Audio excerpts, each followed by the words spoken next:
সম্মানিত প্রিয় বন্ধুগণ, আজকে খুবই অত্যন্ত গুরুত্বপূর্ণ একটি বিষয় নিয়ে উপস্থিত হইলাম। বিষয়টি হচ্ছে যে সকল ভাইরা শারীরিকভাবে অনেক দুর্বল হয়ে গেছেন, অনেক অক্ষম হয়ে গেছেন। আপনি লজ্জায় কারো কাছে আপনি বলতে পারতেছেন না। তো তাদের জন্য ঘরোয়া পদ্ধতিতে আজকে একটি টিপস বলে দিব, ঘরোয়া পদ্ধতিতে একটি রেসিপি বলে দিব, একটি বেশওয়াজ বলে দিব। এই বেশওয়াজটি যদি আপনি এই নিয়মে সেবন করতে পারেন তাহলে আশা রাখি আল্লাহ তাআলার উপর ইনশাআল্লাহ আপনার উপকার হবে।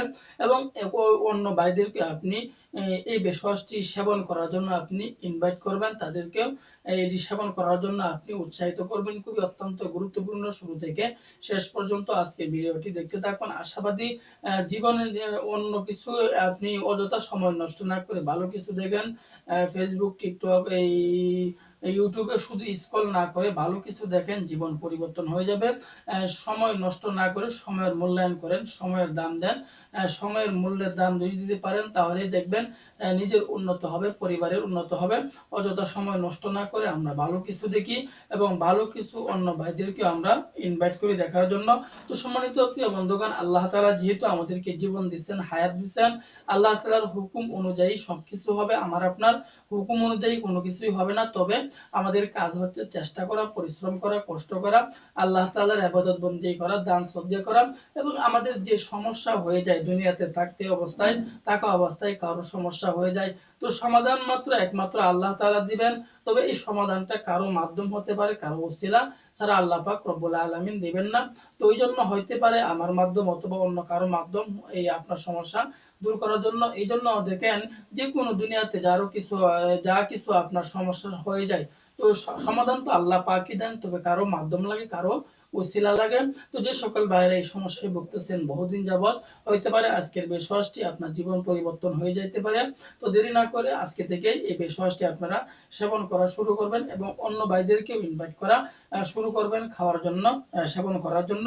তো আজকের বেশওয়াজটি আমরা ঘরোয়া পদ্ধতিতে আপনাদেরকে বলে দিব। তো আজকের বেশওয়াজটি তৈরি করতে হলে আমাদেরকে যেই উপাদানগুলো নিতে হবে, এক নম্বরে নিতে হবে আমাদেরকে ডিম, দ্বিতীয় নম্বরে নিতে হবে ঘি, তৃতীয় নম্বরে আমাদেরকে নিতে হবে মধু। তো এই তিনটি উপাদান দিয়ে আজকের এই বেশওয়াজটি আমরা তৈরি করব। তো কিভাবে তৈরি করব, তৈরি করার নিয়মটি আমি আপনাদেরকে বলে দিচ্ছি। আবারও বলতেছি, বসে না থেকে চিকিৎসা নেন। চিকিৎসা নেওয়াও কিন্তু সুন্নত। রোগ নিয়ে বসে থাকবেন, সমস্যা আপনার হবে, বিপদে আপনি পড়বেন, মুসিবতে আপনি পড়বেন। রোগ আস্তে আস্তে বড় আকার ধারণ করবে, যা এক সময় আয়ত্তের বাইরে চলে যাবে, কল্পনার বাইরে চলে যাবে, যা আপনি জীবনেও কখনো কল্পনাও করতে পারবেন না। ওই জন্য ওই সকল ভাইদেরকে বলতেছি, রোগ নিয়ে বসে না থেকে, যেহেতু দুনিয়াতে আল্লাহ তাআলা হায়াত দিয়েছেন, জীবন দিয়েছেন, যতদিন দুনিয়াতে আছেন কেন কষ্ট করবেন, নিজেকে উপভোগ করেন, পরিবারকে উপভোগ করেন। আমরা একটা স্লোগান জানি, সেই স্লোগানটি হচ্ছে সঠিক সময়ে সঠিক চিকিৎসা নেওয়াই হচ্ছে বুদ্ধিমানের কাজ, না হয় পরবর্তীতে আফসোস এবং টাকা খরচ করেও কিন্তু আপনি সমাধান পাবেন না। তো আজকের বেশওয়াজটি আমরা কিভাবে তৈরি করব, তৈরি করার নিয়মটি হচ্ছে, তো আমরা ডিম, কিসের ডিম নিব, হাঁসের ডিম অথবা মুরগির ডিম, যে কোনো একটা ডিম আমরা নিয়ে নেব। এরপরে আমাদেরকে নিতে হবে ঘি, এরপরে আমাদেরকে নিতে হবে কাটি মধু। প্রথমে ডিম থেকে আমরা কুসুমটি একটি পাত্রের মধ্যে রাখবো, শুধু কুসুমটি একটি পাত্রের মধ্যে রাখবো, আর বাকি যে সাদা জেলটা থাকে এটা আমি অন্য কাজে ব্যবহার করে ফেলবো। এরপরে 1 চা চামচ পরিমাণে ঘি আমি দিয়ে দিব, এরপরে 1 চা চামচ পরিমাণে মধু দিয়ে দিব।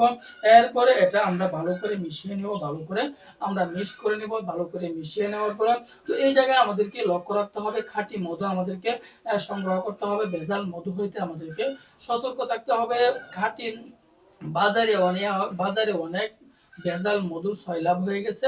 খাঁটি মধু, ক্লিন মধু আমাদেরকে সংগ্রহ করতে হবে। খাঁটি মধু এখন পাবেন কোথায়? যদি খাঁটি মধু সংগ্রহ করতে আপনাদের সমস্যা হয়, যে আপনি পাবেন না, তাহলে আমাদের সাথে যোগাযোগ করবেন, ইনশাআল্লাহ খাঁটি মধুর ব্যবস্থা আমরা করে দিব। এরপরে আমাদেরকে 1 চা চামচ পরিমাণে ঘি দিতে হবে। ভেজাল ঘি হইতে আমাদেরকে সতর্ক থাকতে হবে। খাঁটি ক্লিন ঘিও আমাদেরকে সংগ্রহ করতে হবে। এখন বলতে পারেন খাঁটি ঘি আমরা পাবো কোথায়?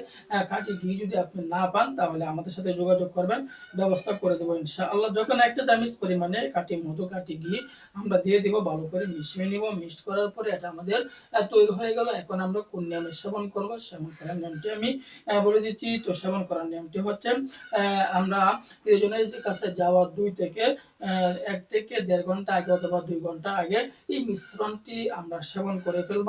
সেবন করার পরে আমরা যাব, ইনশাআল্লাহ দেখবেন আপনার ভিতরে আল্লাহ তাআলা পরিবর্তন দিচ্ছেন এবং অন্য মানুষকেও এটি সেবন করার জন্য আপনি উৎসাহিত করবেন। দেরি না করে আজকে থেকে ট্রাই করা শুরু করে দেন। তো আল্লাহ